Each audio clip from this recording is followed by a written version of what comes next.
Attention. Attention. Rosetta Stone invites you to be a part of its biggest language learning event in history. Because in 2011, we want to help 3 million people learn a new language. That's why we're going to give you an absolutely free demo of our language immersion technology. Call 1-800-522-1164. Developed to fully immerse you in your new language, the Rosetta Stone solution is easier than ever before. For your free demo, call 1-800-522-1164. 1-800-522-1164. Blog Talk Radio.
Good afternoon, everybody, and welcome to Superhero Academy. This is Crossfire the Crusader, your host for today, and we have got a very interesting show. Joining us here shortly will be the Fox of Albany, talk about the Albany Heroes, and I already have online our old friend Sonic Eagle. Give everybody a big howdy, Sonic Eagle. And to start things out, we have got all kind of superhero news.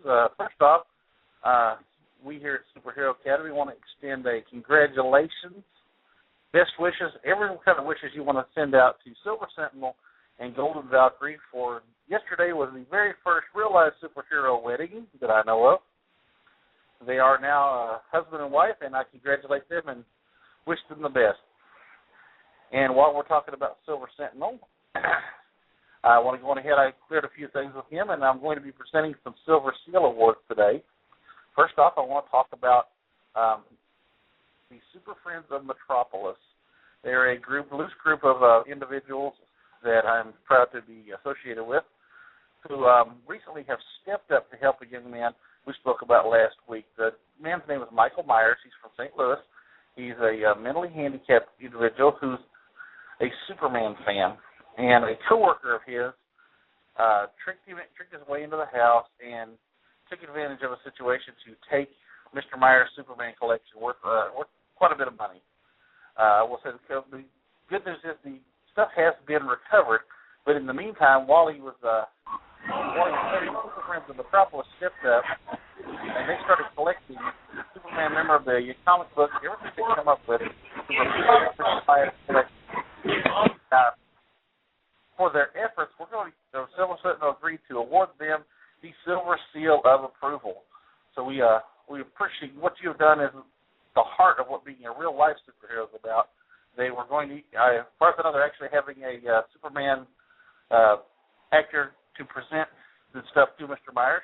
Mr. Myers also is being nominated for the Silver Seal, or being presented the Silver Seal, because when his stuff was returned to him, he said that the stuff that's being donated to him, anything that he has that's duplicate that he's going to be donating to Children's Hospital or another charity, passing on the goodwill. So Another heroic act worthy of Superman. I applaud you both, both groups of Super Friends of Metropolis and Mr. Myers. Very, very wonderful. Thank you very much. I salute you. And thirdly, lastly, before we get on with our show, I want to do a tribute to a young man. The man's name is Eric Martin. Last April 2010, Mr. Martin was 13 years old. He was in school. Of course, Eric Martin had health problems, cancer, several health problems that kept him out of school most days. So this Thursday, this particular day, he's at school and he gets a phone call. Spider-Man showed up. Spider-Man called him. And Spider-Man was sent by the Make-A-Wish Foundation to help him fulfill his wish of becoming a superhero. He was presented with a superhero costume, and he was taken on the adventure of a lifetime. Through downtown Seattle, he was sent to the Seattle Sounders locker room where a villainous Dr. Dark had imprisoned the Seattle Sounders in their locker room. He was the only one that could rescue them. He was driven around by Moonlight Maiden in her DeLorean and given a police escort through town. They shut down the interstate to drive him where he had to go. From there, he was... After rescuing them, he got his pictures taken, and then the villains come back to taunt him. He had captured people at the Space Needle.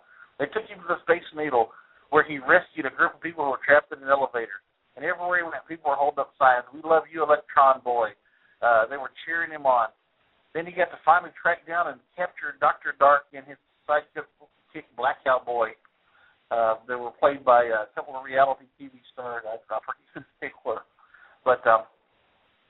In the end, he had a fabulous superhero day that ended with the mayor of Seattle presenting him the key of the city and proclaiming that day Electron Boy Day. This past Friday, September the 16th, Electron Boy went to Children's Hospital in Seattle, and he left this world. He's no longer with us. The cancer has beaten him. Been praying for him for quite some time, and we knew it was coming, but posthumously, we are awarding Electron Boy with a Silver Seal of Sentinel, Silver Seal of Approval for being everything that a hero is to be. He had a heart bigger than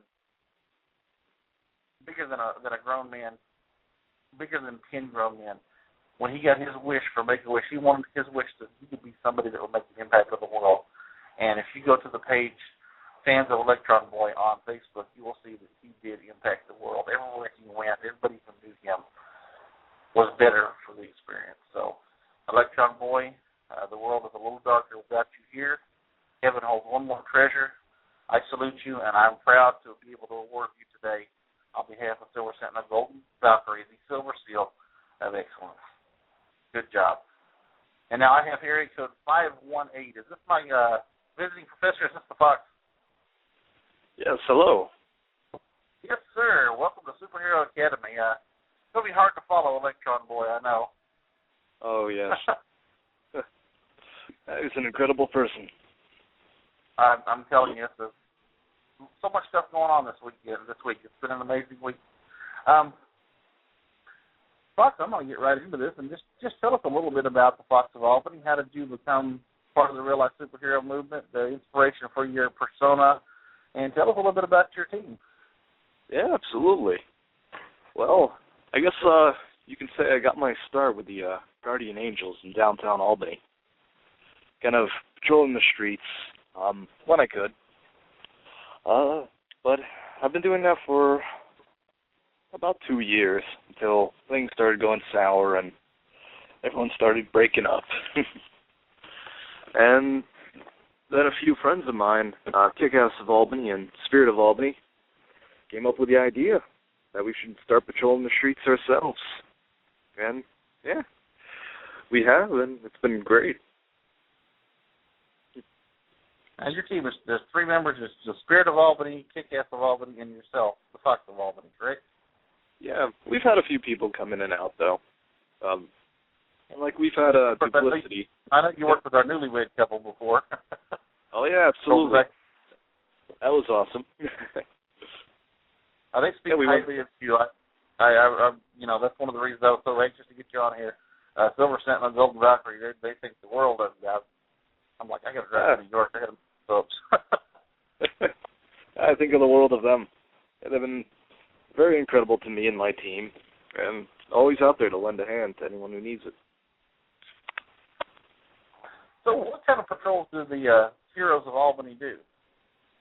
Well, mainly we go. We started on Lark Street, checking the bar areas and everything, and kept advancing from there, like most teams do. We just walked back and forth, checking out, listening, seeing if there's anything we can do to help or anything that we need to stop. And we've done a few good things. We stopped a few muggings, got the cops on a few drug dealers that always hang around the bars. And then we kind of heard about the mugging spree that's been going on in Washington Park, which is also in the area. So we made an effort to stop by there every night during patrol and stake out, see who we could find and what was going on. Yeah. Have you noticed a difference in that since you started doing that? I have, and it's actually kind of funny. I think we may have embarrassed the cops. Because ever since we started patrolling and walking Lark, because there was rarely any cops down there. And then we kind of took a break from it, each of us with our own little life problems that kind of attacked us. And, I head down to Lark Street to check it, go down by myself, and sure enough, I see, cops walking the streets in groups of threes.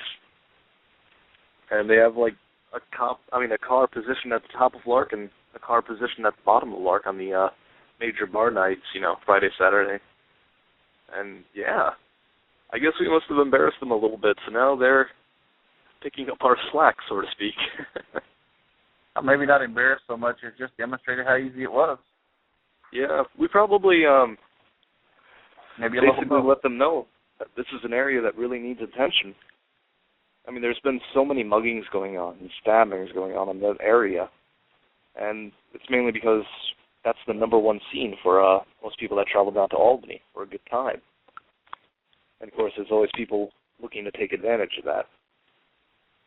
I know you've also done some charity events. I'm trying to recall it. There's so many people across this through, but you did some charity events with Silver Sentinel. Can you talk about some of those real quick? I'm sorry, could you say that again? I seem to recall you and Silver Sentinel helped out with a couple of charity type events, some fundraisers or food drives or something like that. Yes, absolutely. During our day patrols, we'd go out and ask random people for donations, which the superhero costumes definitely pull in a lot of attention. And usually we get quite a few people asking, what's the deal? So we happily tell them that we're superheroes of Albany and we're collecting donations. I believe one week we raised close to $500 for them. That was a good week. And then we, with the help of Silver Sentinel and Golden Valkyrie, we once again met with the regional food bank and helped out at the local comic shop. We collect canned food donations, money. We passed out some free comic books and some gifts for everyone who came by. And they were very appreciative of that. It's kind of amazing how something as simple as a superhero suit can make such a difference. Whether it's a young boy with cancer like Electron Boy, or with a charity drive like the stuff that I did last year, the stuff that you've done, or even just walking out on the street, walking through the bar district, and I listen to Urban Adventure when he tweets and stuff every night when he's out on patrol. They just eat it up, The folks they pay attention, they notice, and deep down, they know that's somebody they can trust most times. Absolutely. Been out there when somebody's had too much to drink. I see. I watched the superheroes documentary, and I was really impressed when the New York Initiative caught the guy drunk driving, and they took his keys and got his address and said, "We will mail your keys to you so you can come back and get your vehicle," and they paid for a cab to send him home.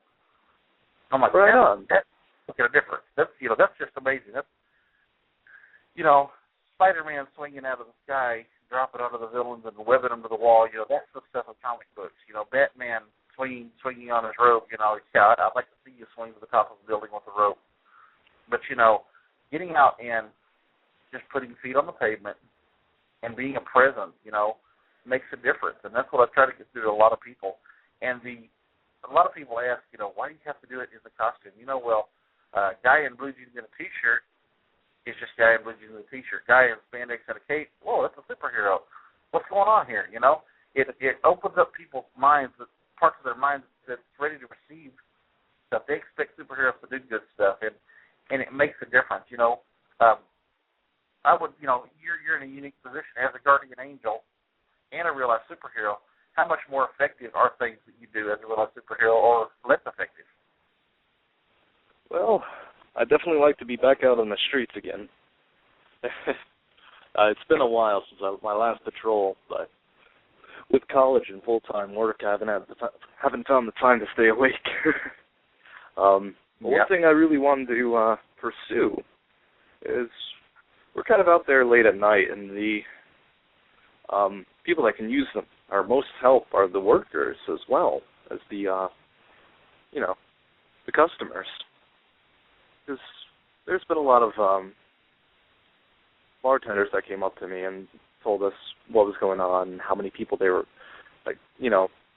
how many people were following them home, basically. And I kind of like to offer basically an escort service where I just walk people home. Me and Spirit did something like that a couple months ago. There's a woman that approached us and told us that she was a victim of rape.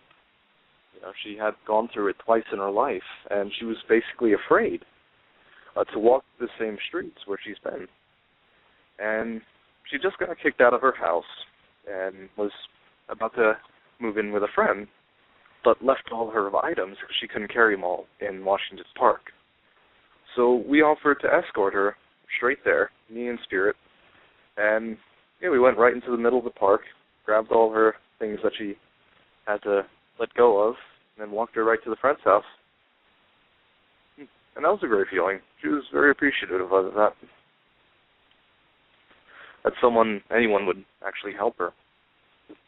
That's something that I've seen. I've watched and studied the real-life superhero movement going back as far back as Captain Sticky and Terrifica.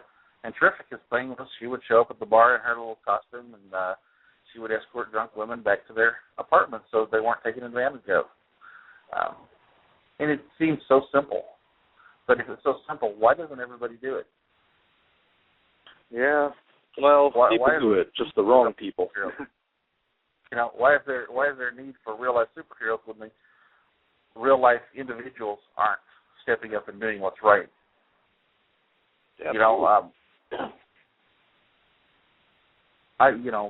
Things that I've done in my costume, I'll call it a costume, my super suit, have been charity related, very public related. But the biggest things that I've done have been behind the scenes, here on a computer, organizing things across country, stopping at a scene of an accident to help somebody in need till the ambulance got there, even to actual crimes that I have been involved in stopping as a motel manager, as a neighbor, or whatever. And those have been behind the scenes. But it's those the little things. Somebody's hungry, and I give them some ramen noodles, and I've lost 20 cents worth of food out of my house, and they've got a meal, and you'd think that I just gave them the Taj Mahal, the way they respond. Getting out and touching people's lives. This past week I've been kind of down. Last year I did a charity event for a young lady with cancer, 4 years old with stage 3 cancer, and I found out this week that she's gone into hospice. As a matter of fact, yesterday she was put in Children's Hospital for her last lap around this world, and it saddens me that I can't change that. And I know I've done everything that's possible for me to do, and ironically, I still have not met her. I've met her family. I've not met her face to face. I don't even know if she knows who I am. But I wish I could do more, because I would love to be able, if I could have any power, it'd be the power to take cancer away from people. Yeah, if only. I wish to heal people of hurt. It's like And I see this little girl who's never going to go to kindergarten, and this family who's losing a precious child. And it's the hero in me wants to just jump up and say, give me the cancer. Take it away from her. Don't let her die. I mean, I'm an old, fat man that doesn't even need it. It doesn't seem fair to me. It's like, just kill the fat guy over here. Like, take him away, I heard enough anyway. I wouldn't even notice. And I see her. She's been a hero to me because she has been so strong. She's outlived everything the doctor said that she could, and she almost beat this. But her little body just couldn't handle the treatments anymore. Well, and like Electron Boy, his time, he impacted the world with the short time that he had. And that's all we have, People that are listening to this, if you're thinking about, I would like to be an RLSH, if you're thinking about why do you want to be an RLSH, all I would tell you is that we are creative individuals. Whatever we do, we're going to be creative. But if you're thinking about doing this, find a need and meet it. Find somebody who needs something and meet their need. And you will reap rewards emotionally, spiritually, like you wouldn't believe. And you impact their life and make their life better. And something just as simple as a hug can change somebody's day and save somebody's life. Absolutely. Yeah. One of the things I ask everybody is, first off, anybody that's listening, area code 917-889-3317 is the calling number if you'd like to ask about the Heroes of Albany and the Fox of Albany. And again, 917-889-3317. And I'm Crossfire. I'm here with Sonic Eagle and the Fox of Albany. So feel free to call in and join us. We've got about 8 minutes left. Fox, what would be your advice if somebody approached you and said, we're interested in being part of your team, becoming a real-life superhero? How would you tell them to start out? What would you advise? Well, first I'd pretty much ask them, make sure, they're okay with the risks involved. With everyone that wanted to join our patrol group in downtown Albany, I would always tell them that you have to be ready. Anything can happen on the streets when you're trying to help people. You have to assess the situation. You have to be ready. And one biggest advice that I have is always use your best judgment. It's very hard to see what's going on and seeing through the criminal's eyes. So, yeah, and it's very difficult to make the right decisions. You see a guy just punching his wife, and you want to run over there and beat the living crap out of the guy, but you never know what story lies before that. You never know if maybe the wife drove one of the father's sons to suicide, or if she's just been ruining his life. And I just say, stay calm. Always stay calm and always stop violence. Never be a part of it. Never jump in with knives and batons ready to go until they're absolutely needed. And try to make best of all possible situations. Definitely. That's some of the best advice, If you pop the stun gun immediately, you've already escalated everything. Yeah, absolutely. Kind of cool it down. And the cops don't know what's going on either. You can explain it to them, but if they see your hands around another guy's neck, then they're going to expect the worst. They're going to expect that you attack them. And pretty soon it might be the heroic intentions that are sitting behind the cop car. Sitting in the back seat of a cop car with handcuffs. And you really don't want to go to jail in spandex. No. Well, I'm sure there's quite a lot of people in jail that want you, to come there in spandex, but... Hi, I've got another caller. Put down your weapon. You have 20 seconds to comply. The caller is Florida, area code 504. Have no fear, Captain Black is here. Captain Black, hey, welcome to Superhero Academy. You're getting in right on the tail end. Yo. Hello. How's it going today?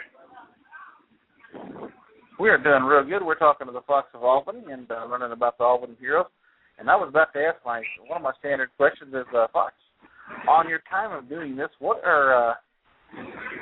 the most memorable experience you've had on the street? Now, usually everybody's got one story at least of someone they've encountered that just when you go home and just you think about what you've done, well,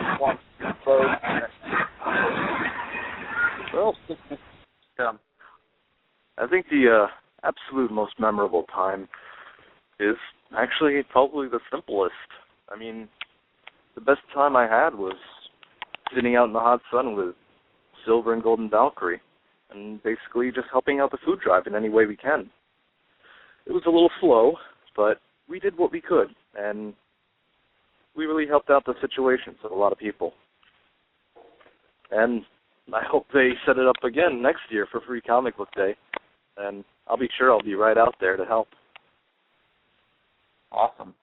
I tell people, street patrols and fighting criminals one at a time is kind of like trying to stop a flood with a mop and a sponge.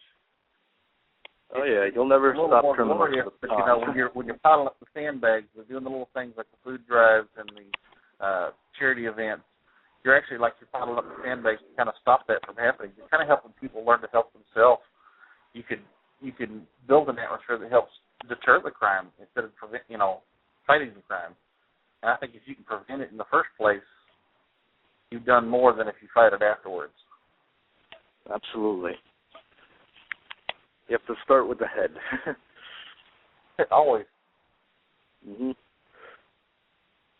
Well, we've got about 3 minutes left, so I'm going to let you have a moment. Is there anything you would like to add to say to my listeners and in closing? Sure. Not quite sure. You're supposed to have submission things ready.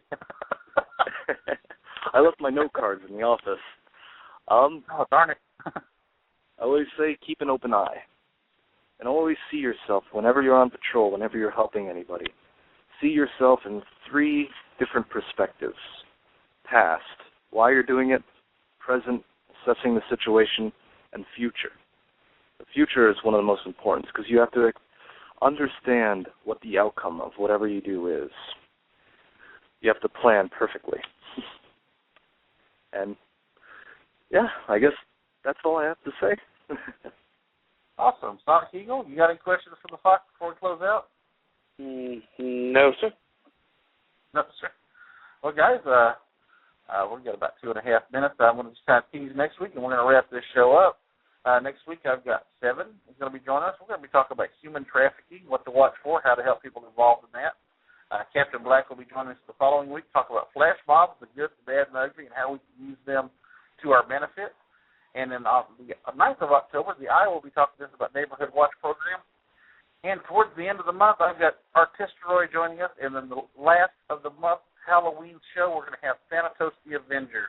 I am pumped about this. Thanatos has been the #1 on my must-have on the show list. So we got some good shows coming up. I'm trying to get some more in here. Trying to get Razorhawk on here again to talk about Hope 2012 and the Hope Foundation. And we're also talking with Trixie, Executive Trix, about coming on and making up the show that she had to miss. She's apologized for having to miss that. And we may even drag Apocalypse Meow back over here again. So we've got a lot of good things coming up.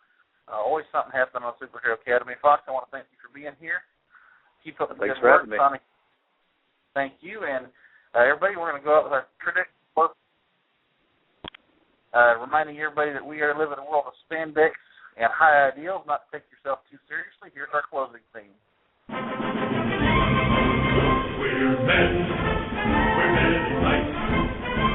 We roam around the forest looking for light. We're men in high. We run from the rich and give to the poor, that's right. We may look like cities, but what would you say, or else we'll put out your light. We're men in light. Always on guard, defending the people's rights.